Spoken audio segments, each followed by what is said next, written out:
lebih ke ke arah bagaimana supaya perang ini tidak terjadi. Yang tadi saya bilang perangnya tidak kelihatan, gedung masih cantik, mobil masih beredar, tapi mungkin yang jalan semua nanti udah zombie.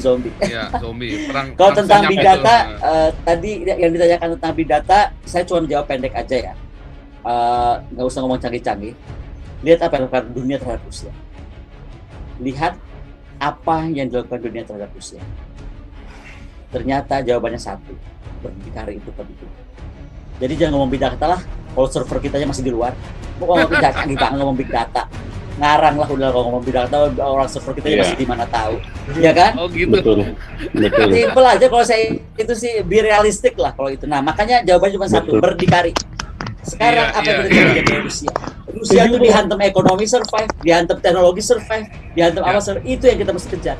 Yang mendingan ngurusin Ukraine dan Rusia ini mungkin lebih baik Ibu Menlu dan beberapa tadi seperti saya bilang tokoh-tokoh parlemen, misalnya wakil ketua MPR atau ketua DPR, wakil ketua DPR, yang barangkali bisa melakukan people to people talk atau lebih mengerti posisi Rusia terhadap Ukraine, posisi Ukraine terhadap Rusia. Yang penting Indonesia harus melangkah tegas, sama seperti Bung Karno dulu melangkah tegas, bagaimana menegakkan perdamaian dunia itu dengan melakukan sesuatu, bukan menghindari sesuatu tersebut. Itu yang menurut saya lebih. Tapi Menlunya lebih concern sama Palestina ya Bu kayaknya. Saya nggak tahu, saya belum ketemu Bu Menlu, tapi yang paling tidak semoga terus Menlunya nih nggak pernah komentar masalah Rusia Ukraina nih. Iya. Sabar Pak Poljang, sabar.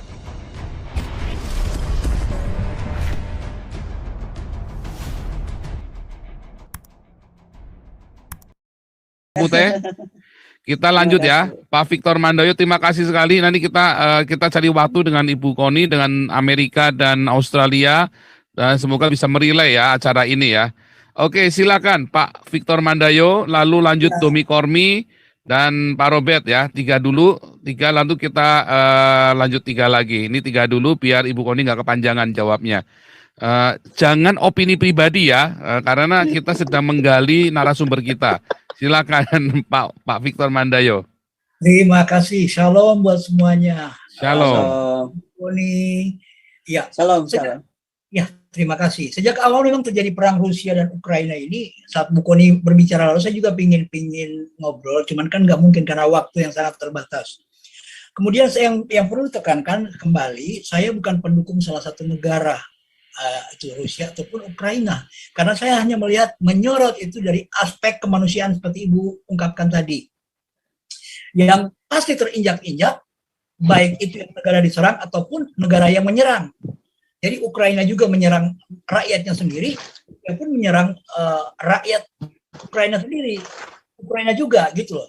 Nah, cuma sekarang Bu Koni katakan bahwa media sosial termasuk Twitter adalah salah satu cara penyampaian informasi, baik itu benar ataupun tidak benar, itu cepat beredar ke dunia manapun.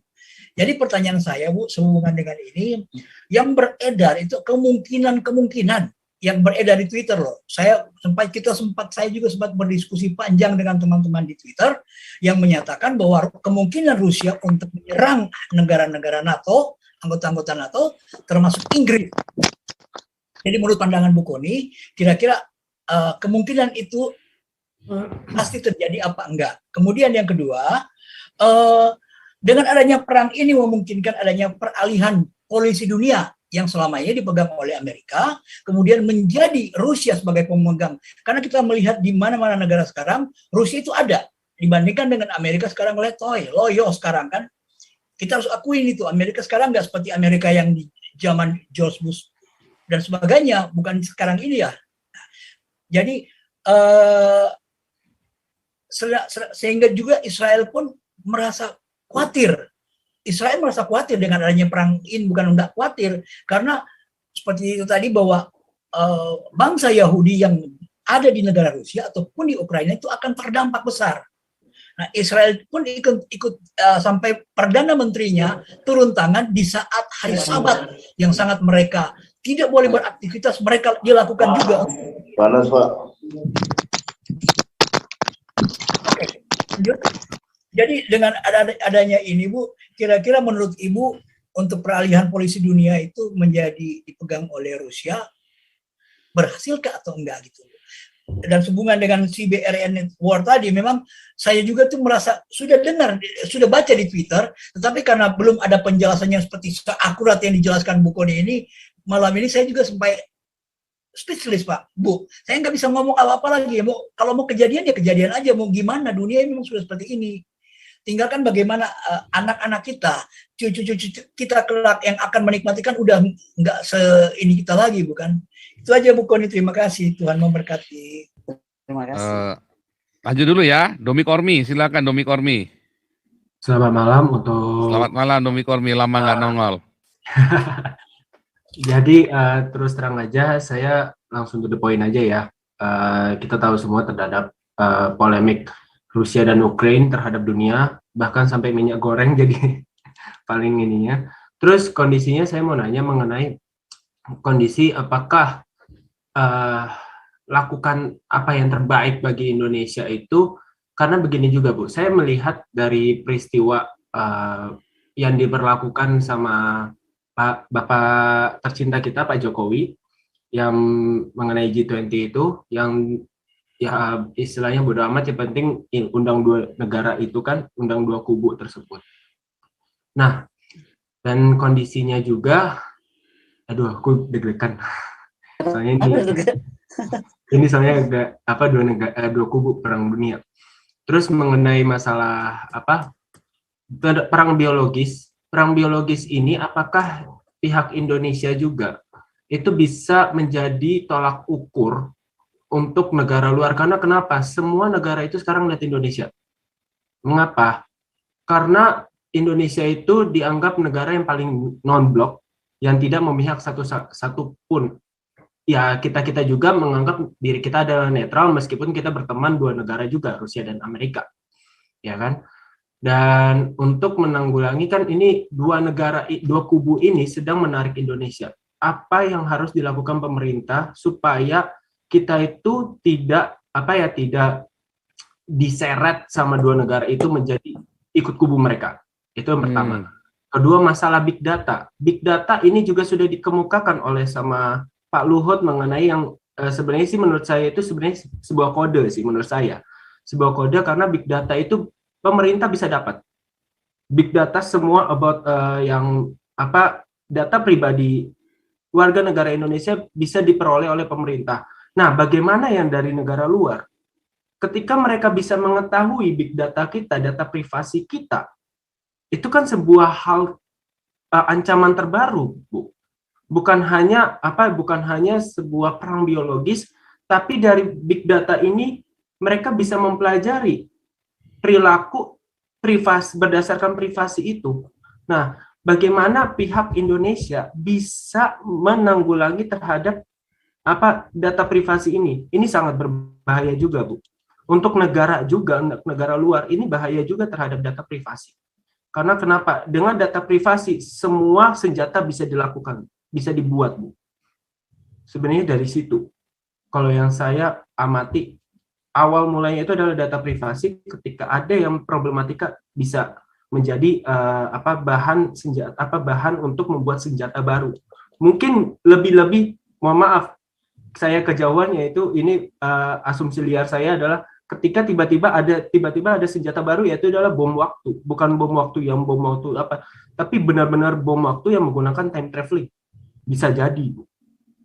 Itu mungkin agak saya sih udah paham. Oke, nextnya pertanyaan lain biar kita nyamat Pak waktu Robert. aja. Pak Robert ya, termin pertama. Pak Robert, silakan. Selamat malam Ibu Koni dan shalom. Selamat malam Pak Robert. Dan Pak Paul dan kawan-kawan di live Zoom ini. Pertanyaan saya untuk Ibu Koni ya, bagaimana kira-kira peran Indonesia yang saya dengar konon Pak Prabowo adalah teman juga daripada defense ministernya Rusia. Ya. Jadi hopengnya di pertahanan Rusia. Iya, jadi selama ini kan tidak ada sesuatu yang kita dengar daripada peran aktif Indonesia untuk paling tidak memikirkan kemanusiaan, karena siapapun kita tidak lagi melihat pada mereka yang melakukan perang ini kan sudah terlihat bahwa ini adalah permainan politik yang luas antara Amerika dan Rusia. Ini kita tidak bisa sangkal. Tapi akibatnya kan rakyat Ukraina itu sudah sekitar 11 juta masyarakatnya yang keluar daripada negara yang mereka sama-sama mencintai.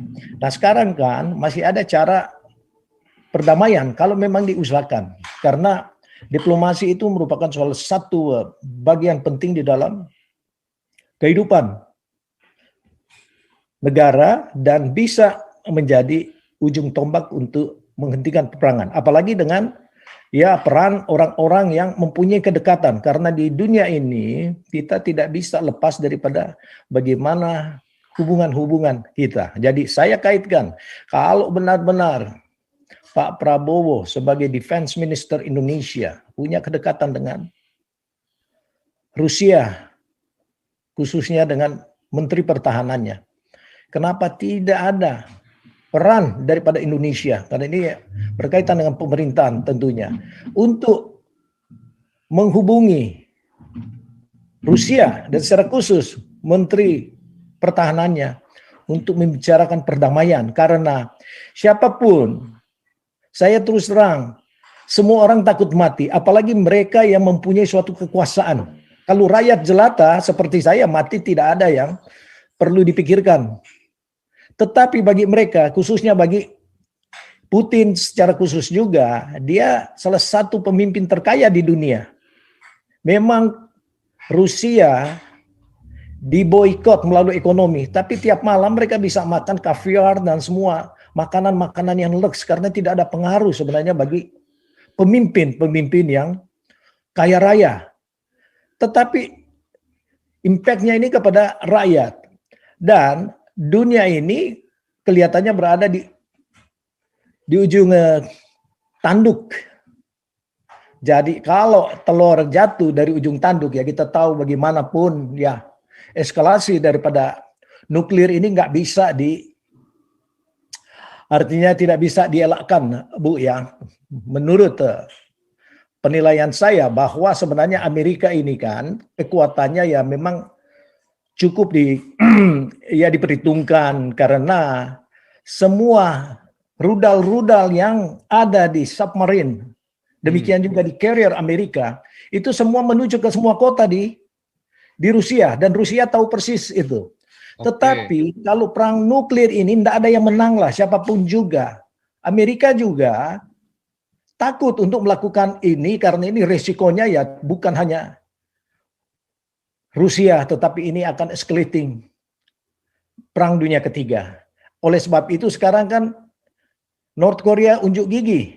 Dia dalam kesempatan ini dia adakan untuk tes nuklir dia yang bisa menjangkau negara-negara yang dia musuhi, dan mungkin khususnya secara Amerika. Jadi tidak ada yang aman, meskipun Amerika dengan ya Star War yang sejak Presiden Reagan ciptakan untuk menangkis semua nuklir ini, tetapi pasti ada yang korban, pasti banyak. Nah ini sebenarnya yang harus diperhitungkan kalau Indonesia ini merupakan suatu negara yang dianggap penting oleh dunia dengan populasinya yang terbesar keempat di dunia, tentu mempunyai suatu peran yang penting. Jadi di sini mungkin ya saya bersyukur. Opininya mungkin stop dulu Pak, opininya buat nanti.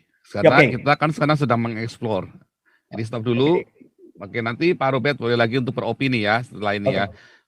Ibu Koni, silakan Ibu Koni. Ini tadi yang Domi Kormi tadi saya ngerti maksudnya, mengerikan juga ya perang informasi tadi. Silakan Ibu Koni. Ya kalau saya sih berharap tadi saya bilang bahwa buat saya itu agak sedih saya ketika misalnya Dubes Ukraina itu cerita dia tulis surat kemanapun itu tidak ditanggapi gitu. Jadi kadang-kadang saya pikir kenapa kita jadi salah kaprah ya tentang non-alignment kita. Itu yang lagi saya mau coba sampaikan, bahwa untuk itu kenapa kita yang siapapun yang bisa punya akses dan kemudian mampu melakukan sesuatu, lakukanlah sesuatu. Saya minta juga doa bahwa pertemuan 2 malam lalu saya sudah berhasil mempertemukan Dubes Ukraina dengan salah satu petinggi kita. Mungkin tahap pertama kita harus membuat semacam dompet kemanusiaan bagi perempuan dan anak. Ini buat Ukraine ya, karena untuk tentang solusi ke Rusia saya akan baru bertemu tanggal 15 besok karena Dubes Mila bisa, tapi tokoh tersebut harus berangkat besok ke luar negeri.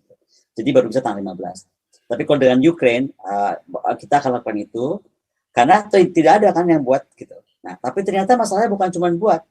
Ternyata sistem perbankan kita itu melarang semua transaksi dengan Ukraina. Jadi ini pun lagi dicari tahu. Kenapa? Ada apa? Kenapa? Karena kita kan tidak memban Ukraine gitu. Tapi ternyata semua perbankan kita tidak bisa melakukan transfer ataupun menerima dari Ukraine. Jadi bisa dibayangkan betapa terdesaknya posisi Ukraine juga gitu. Dan menurut Dubes Ukraine, satu-satunya negara yang melakukan ban uang masuk keluar itu hanya Indonesia terhadap Ukraine. Jadi apa ya, saya jadi udah nggak ngerti mesti apa. Tapi kalau ditanya mesti apa, oke. Dengan segala kemampuan yang saya miliki, dengan akses yang saya punya, dengan pertemanan dengan beberapa tokoh, ada yang respon, ada yang tidak. Intinya adalah sekarang kami sedang mengatur tadi untuk bantuan konkret kemanusiaan adalah bagaimana menolong kaum perempuan dan anak. Itu nomor satu. Nomor dua adalah bagaimana kita sedang arrange people-to-people relations. Apakah melalui parlemen to parlemen, kita akan berangkat, beberapa dari kami akan berangkat, juga tokoh pengusaha, untuk juga ke Kiev dan juga ke Moskow. Jadi kita jadi orang-orang kecil yang bergerak secara kecil gitu. Karena yang besarnya nggak ada yang bergerak, itu kan nggak tahu saya. Apalagi dari Pak Robert saya dengar Pak Menhan misalnya bersahabat dengan Menhan Rusia. Ya silahkan do something gitu. Sampaikan aja, saya nggak terlalu concern untuk misalnya Pak Prabowo melakukan apa ke Rusia, karena saya juga nggak tahu apa yang bikin Pak Prabowo tentang itu. Gitu. Buat saya lebih baik Pak Prabowo ngurusin dulu aja nih, Papua juga agak bergolak lagi dalam 2 hari ini sampai saya pegel deh. Saya jadi disuruh mikir mesti bikin apa ya. Saya pikir apapun juga, kalau eksekutif sudah melakukan ya nggak bisa apa-apa juga gitu. Yeah. Betul nggak Pak? Kita kan akan mesti cuma memikirkan apa dari pandangan kita, tapi yang melakukan bukan kita kan gitu. Nah jadi saya kalau Pak Prabowo mendingan beresin dulu Papua aja lah gitu. Yang mendingan ngurusin Ukraine dan Rusia ini mungkin lebih baik Ibu Menlu dan beberapa tadi seperti saya bilang tokoh-tokoh parlemen, misalnya wakil ketua MPR atau ketua DPR, wakil ketua DPR yang barangkali bisa melakukan people to people talk atau lebih mengerti posisi Rusia terhadap Ukraine, posisi Ukraine terhadap Rusia. Yang penting Indonesia harus melangkah tegas, sama seperti Bung Karno dulu melangkah tegas, bagaimana menegakkan perdamaian dunia itu dengan melakukan sesuatu, bukan menghindari sesuatu tersebut. Itu yang menurut saya lebih penting. Tapi Menlu-nya lebih concern sama Palestina ya Bu kayaknya. Saya nggak tahu, saya belum ketemu Bu Menlu, tapi yang paling tidak semoga terus Menlu-nya nih nggak pernah komentar masalah Rusia Ukraina nih. Iya. Sabar Pak Poljang, sabar. Semoga langkah-langkah yang kita ambil ini bisa juga dilakukan secara lebih komprehensif. Tapi yang paling penting adalah gerakan untuk menyadarkan UN untuk berfungsi sebagai UN. Itu mungkin yang paling penting. Karena hari ini UN tidak berfungsi. Nah, kalau itu saya nggak punya akses ke UN, saya nggak kenal tokoh penting di UN, jadi mungkin itu yang harus kita suarakan secara bersama secara dunia gitu loh, masyarakat dunia ya, untuk penggerakan itu. Karena sekali lagi, kalau kita lihat tadi mappingnya ya, makanya kalau ini mau dibuat atau tidak dibuat, saya cuma tunjukkan fakta-fakta 2003 prediksinya apa, 2017 ada apa, 2018 melakukan apa, ya kan, 2019 ada apa terhadap dunia, 2022 temuan apa lagi gitu kan. Ini kan semua kayaknya kalau kita puzzle udah bisa kita lihat gitu sebenarnya gitu kan.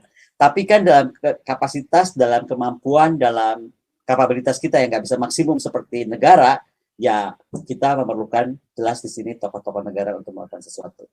Itu aja kira-kira. UN itu mandul Bu. Kalau UN itu mandul, dia tidak ada kekuatan lagi Bu. Karena diatur oleh 5 negara yang mempunyai hak untuk itu. Sehingga ya Rusia. Kalau itu kita semua tahu Pak Robert, kita semua tahu. Justru sekarang saya lagi cuma bilang, apakah kita sekarang harus menuntut tindakan online kita itu melakukan seperti dulu Bung Karno bersikap tegas gitu loh. Atau menghidupkan kembali non-blok seperti dulu Bung Karno mengaktifkan non-blok. Walaupun sekarang non-bloknya mungkin informasinya sudah agak berubah gitu kan. Tapi yang paling kita harus tegaskan dengan posisi hari ini G20, jangan mau kita diancam seolah-olah kalau Ukraine nggak mau datang. Saya nanya sama Dubes terus, Dubesnya malah tanya balik. Emang kalau dia datang juga kita mau ngapain di situ? Orang kita bukan member kan, jadi lucu tuntutan itu. Jadi tuntutan itu tuh adalah tuntutan yang lucu. Tapi sebenarnya ini sebenarnya menghapuskan hipokrisi dunia itu harus segera. Ya. Gitu. Sekali lagi, saya tidak stand for two countries dalam arti membenarkan atau menyalahkan karena mereka punya reason masing-masing. Tetapi kalau dalam aspek Putin, kenapa saya respect kepada Putin? Karena menurut saya dia telah berani gitu. Sama seperti dulu Bung Karno berani gitu. Nah sekarang adalah bagaimana negara-negara kemudian ini melihat kasus ini gitu. Karena sekarang saya melihat kayaknya framingnya itu seolah-olah victimnya itu hanya Ukraine gitu. Tidak. Victimnya itu dua-dua negara ini tuh ada victim dan kita nggak bisa menghapuskan penyebab ya. Jangan lihat sekarangnya, tapi penyebabnya apa itu yang juga nggak ada yang korek gitu. Kenapa sekarang tiba-tiba NATO mundur? Kenapa tiba-tiba kayak gitu kan juga mesti dibuka. Tapi kita sekarang nggak nanya ke sana, lebih ke arah bagaimana supaya perang ini tidak terjadi. Yang tadi saya bilang perangnya tidak kelihatan, gedung masih cantik, mobil masih beredar, tapi mungkin yang jalan semua nanti udah zombie. Iya, zombie. Kalau tentang big data, tadi yang ditanyakan tentang big data, saya cuma jawab pendek aja ya. Nggak usah ngomong canggih-canggih. Lihat apa yang dilakukan dunia terhadap Rusia. Lihat apa yang dilakukan dunia terhadap Rusia. Ternyata jawabannya satu, berdikari itu penting. Jadi jangan ngomong big data lah. Kalau server kita masih di luar, mau ngomong big data, ngomong big data. Ngarang lah udah kalau ngomong big data, orang server kita masih di mana tahu, ya kan? Oh gitu. Betul. Simpel aja kalau saya itu sih be realistic lah kalau itu. Nah makanya jawabannya cuma satu, berdikari. Sekarang apa yang terjadi di Rusia? Rusia itu dihantam ekonomi survive, dihantam teknologi survive, dihantam apa survive. Itu yang kita mesti kejar. Iya, luar biasa ya, benar Rusia ini memang. Pertanyaan saya mengenai ini Bu, peran Indonesia terhadap G20 ini, kalau saya Indonesia dimasukkan dalam G20 atas juga usulan dari Amerika zamannya Clinton. Sebelum dia turun dari jabatan. Jadi ya memang ini ada kepentingan-kepentingan tertentu yang diperhitungkan. Ya. Demikian juga. Oke. Ya, itu kira-kira. Jadi Jadi peran ini dulu lah. Jokowi ini apa nih, gitulah intinya begitu. Jokowi ini ada bikin apa ya sekarang ini, Bu? Gini Pak Paul. Pak Paul, ini kan ada Pak Agung Triwibowo itu, pengusaha Indonesia tanya Pak Paul, yang bermitra maksud saya coba dengan Ukraina membangun biotest lab. Ya, mungkin nanti dulu Isunya Pak kan Puteh, itu nanti yang opini kita nanti dulu Pak Puteh. Pak Paul mau nanya.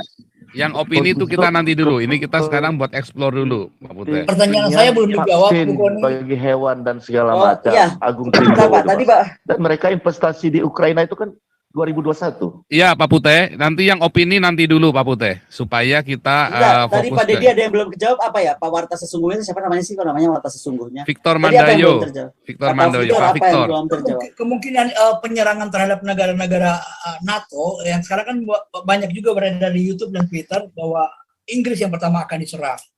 Jadi menurut Itu saya udah jawab, saya nggak tahu. Pak saya udah jawab tadi, saya nggak tahu. Kapannya saya nggak tahu, kita nggak tahu. Ya, kapannya kita nggak tahu. Jadi itu semua hoax semua dan itu belum tahu Pak, karena Saya kalau nggak bilang, saya saya sendiri nggak bilang hoax juga, karena saya belum teliti. Tapi kapannya saya nggak tahu. Kalau saya nggak tahu ya saya nggak tahu, karena saya nggak punya data tentang itu. Dan saya pikir susah untuk tahu. Jangankan untuk tahu itu Pak, saya tahu ini KKB nyerang tentara kita Marinir, saya nggak tahu. Gitu. Jadi itu apalagi jauh banget. Baik, Bu. Oke. Banyak Bu Koni.